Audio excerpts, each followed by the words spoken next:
இன்றைக்கு தேசிய முற்போக்கு திராவிட கழகத்தின் நிறுவன தலைவர், எங்கள் அன்பு கணவர், தலைவர் புரட்சி கலைஞர் கேப்டன் அவர்களுக்கு மிக உயரிய விருதான பத்மபூஷன் விருது இன்னைக்கு பெற்று தலைமை கழகத்தில் எங்களுடைய மாவட்ட கழக செயலாளர்கள், நிர்வாகிகள், தொண்டர்கள் மத்தியில் அதை கேப்டன் பாதத்தில் இன்னைக்கு சமர்ப்பிச்சு எல்லா புகழும் கேப்டனுக்கே, எல்லா புகழும் கேப்டனுக்கே, எல்லா புகழும் கேப்டனுக்கே என்று சொல்லி அவர் இந்த 45 ஆண்டு காலம் திரையுலகிலும் சரி, அரசியலிலும் சரி, பொது வாழ்க்கையில் அவர் செய்த சேவைகளுக்காக மத்திய அரசு கேப்டனை பாராட்டி சீராட்டி இன்னைக்கு மிகப்பெரிய உயரிய விருதான பாரத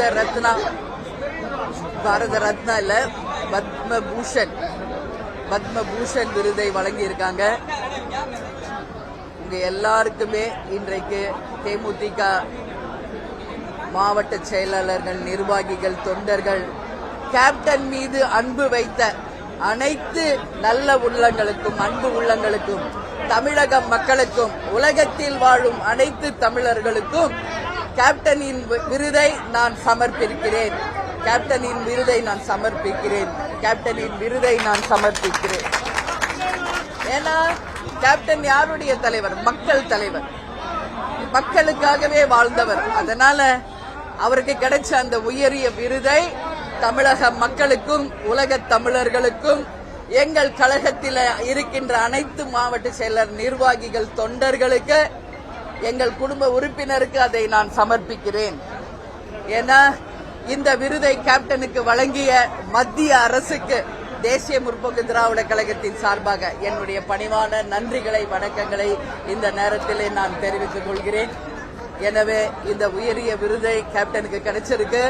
நீங்க எல்லாரும் நேற்று லைவ் டெலிகாஸ்ட்ல பார்த்திருக்கலாம்.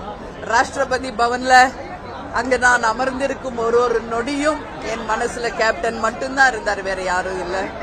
ஏன்னா அந்த இடத்தில் கேப்டன் இருந்து அந்த உயரிய விருதை வாங்கியிருந்தா அது ஒட்டுமொத்த கேப்டன் மீது அன்பு வைத்த நல்ல உள்ளங்களுக்கும், தமிழர்களுக்கும் கிடைச்ச மிகப்பெரிய ஒரு பெருமையா இருந்திருக்கும். ஆனா இன்னைக்கு கேப்டன் நம்ம கூட இல்லை. அதனால மிகப்பெரிய வலியோட தான் அந்த விருதை நான் வாங்கினேன். ஆனா பிரசிடென்ட் கிட்ட அந்த அவார்டை வாங்கின அடுத்த நிமிஷமே அதை நான் கேப்டனுக்கு சமர்ப்பித்து விட்டேன். அந்த ஸ்டேஜிலேயே அதை நான் கேப்டனுக்கு சமர்ப்பிச்சுட்டேன். அதனால நிச்சயமாக விண்ணுலகில் இருந்து தெய்வமாக நம்ம அத்தனை பேரையும் கேப்டன் ஆசீர்வதிச்சுட்டு இருக்காரு. இந்த புகழ், இந்த விருது எல்லாமே கேப்டனுக்கு தான், கேப்டனுக்கு தான், கேப்டனுக்கு தான். வேற எதுவுமே நான் சொல்றதுக்கு இல்ல. நீங்க வேற எதுவும் கேட்கணும்னா கேளுங்க. ரொம்ப மனசு கஷ்டம். என்னால அதை எக்ஸ்பிரஸ் பண்ண முடியாது. அந்த வலி என்னன்றது என் கூட அங்க அரங்கத்தில் உட்கார்ந்து இருந்தவர்களுக்கும், தொலைக்காட்சியிலே பார்த்த மக்களுக்கும், கழகத்தினருக்கும் தான் அந்த வலி தெரியும். பத்திரிகை நண்பர்கள் நீங்களும் தான், எல்லாருமே அந்த வலியை நம்ம உணர்ந்திருக்கிறோம். இதே கேப்டன் அங்க இருந்திருந்தா கதர் வெட்டி கதர் சட்டை போட்டு நெத்தி நிறைய திருநூறு வச்சு தமிழர்களின் பண்பாட்டை அங்க நிலைநாட்டி அந்த பெருமைக்குரிய விருதை அவர் கையில வாங்கியிருந்தா அது ஒரு மிகப்பெரிய ஒரு வரமா இருந்திருக்கும். ஆனால் காலம் தாழ்ந்து கிடைத்தாலும் அந்த விருதை நாங்கள் தலைவணங்கி ஏற்றுக்கொள்கிறோம். அந்த விருதை வழங்கிய மத்திய அரசுக்கு மீண்டும் நன்றிகளை சொல்றேன். செய்திகளை உடனுக்குடனும் துல்லியமாகவும் தெரிந்து கொள்ள சப்ஸ்கிரைப் பண்ணுங்க.